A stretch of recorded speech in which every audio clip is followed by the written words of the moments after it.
Hi, Coach. This is John Sudbury from the All-State Sugar Bowl in the Media Relations Office. We're going to get started up right now. I'll be moderating the whole thing. We'll start with a brief opening statement, then we'll go to questions. So if you'd like to go ahead and start up with the opening statement. Thank you. Well, we're excited to be in the Sugar Bowl. Obviously, amazing tradition. For us to be in there in our second year, just a phenomenal job by our players and assistant coaches, playing a great opponent. Coach Aranda well, not from working with him, but from going against him at a number of places. I think I mentioned before, I remember being at one of the places and there was a stat of, the previous 5 years of where he had been.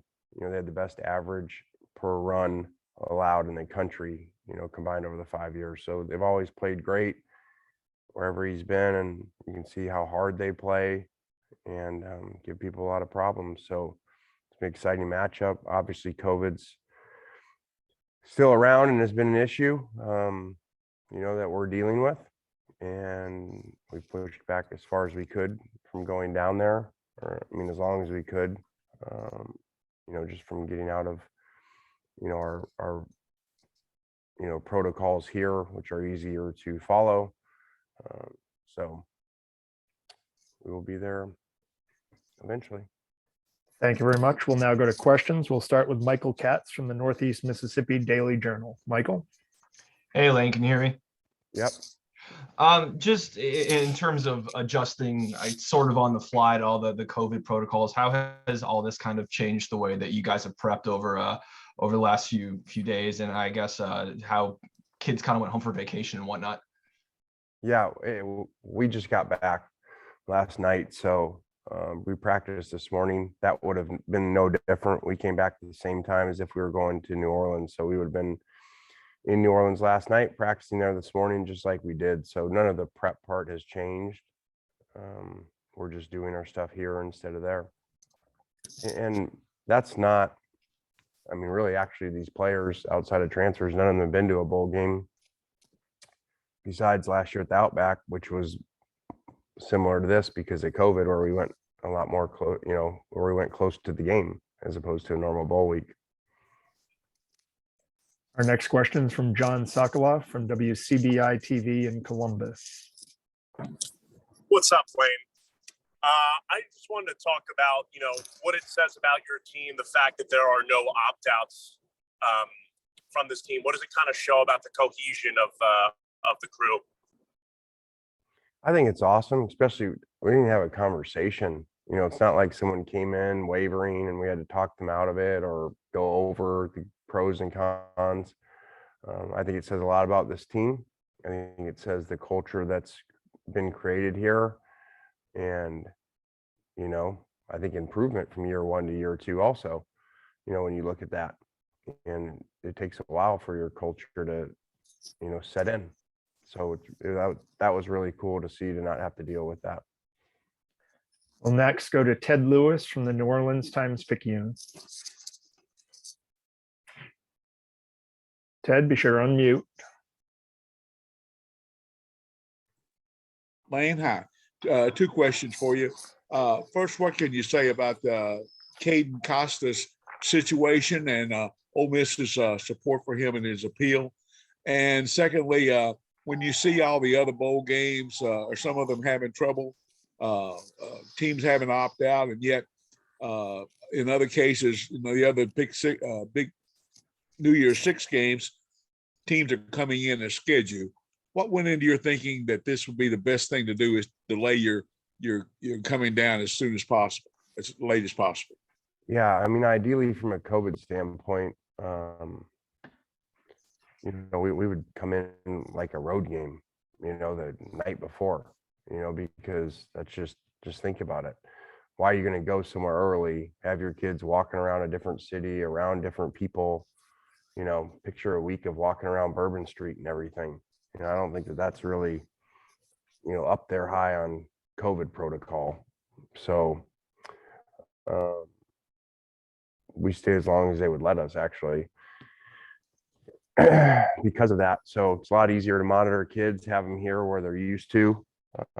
There's not a lot of stuff around here with school being out also. So there's not a lot of places for them to go and things. we really, were already scheduled to leave when this came about, where they allowed us, actually literally as people were leaving here before the break, is when they came out and said, with allowing us not to have to go as scheduled for teams. We were already going. Had that been a day or two early, we may have changed even the Christmas part and not let these kids go home for Christmas like I think Michigan did. So I know it's not ideal for them, but you want to do that, or do you want to go have fun for a week and have players get COVID and they can't play, or we can't even play the game? Next, we'll go to Nick Suss from the Clarion Ledger. Lane, with all this stuff, do you have anybody who can't practice right now because of the spike, or anybody that you think might be in danger of missing the game? Yeah, we do. As you know from being around here, we're not going to get into that and the number of them or the details of it, but yeah, we do. How are you guys handling testing? What are the requirements? Is it all self-reporting, or is there something the Sugar Bowl is making you guys do with that sort of stuff? Yeah, I'm not getting into all that. But we're doing the best that we can to manage it. Our next question is from London Lawrence from the Daily Mississippian. Hi, Coach Kiffin. You have put a big emphasis on fans in the stands and how it affects the gameplay, and talking about fans staying in the stadium. What are you looking for out of the fans down in New Orleans? What are you expecting from the fans? Well, I hope to show up. I think you never know, especially in COVID, what's going to happen, and how many, even the ones at bottom, do they keep them? Do they have COVID issues in family? Do they sell them? So I don't think we're going to have any idea, about which side has more fans and how many actual fans are there, being a neutral site game and with all the COVID stuff going on. Next, we'll go to Jude Papillon from the Tulane Hullabaloo. Coach Kiffin, what does being invited to the Sugar Bowl say about the progress that you guys have made over the past few seasons? Like I said in the opening, it says a lot about our players, that in 2 short seasons with COVID shortening the first one and no spring that year, to be in the Sugar Bowl. And crazy enough, someone said the other day, what if you would have played good versus Auburn? I don't even know if it's even allowed. Are there 3 SEC teams in the playoffs? Because we're sitting there at 11-1. I don't even know that rule. So I'm sure you guys do. So that's crazy to think that you're even that close, to that level in year 2.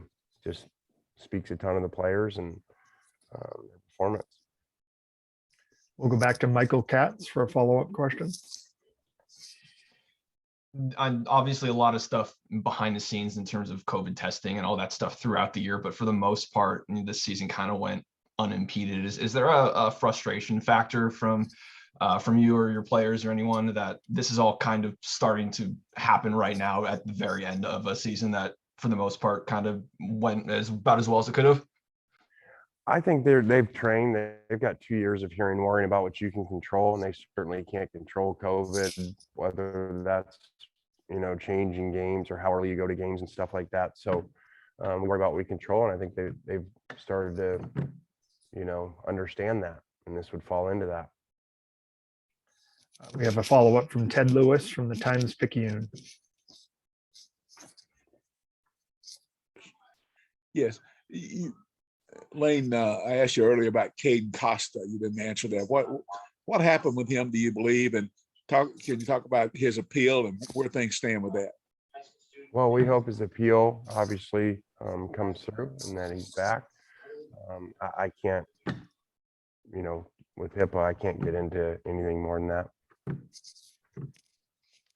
We do have time for a few more questions for Coach Kiffin. Once again, please use the raise your hand function, which is probably under reactions at the bottom of your screen.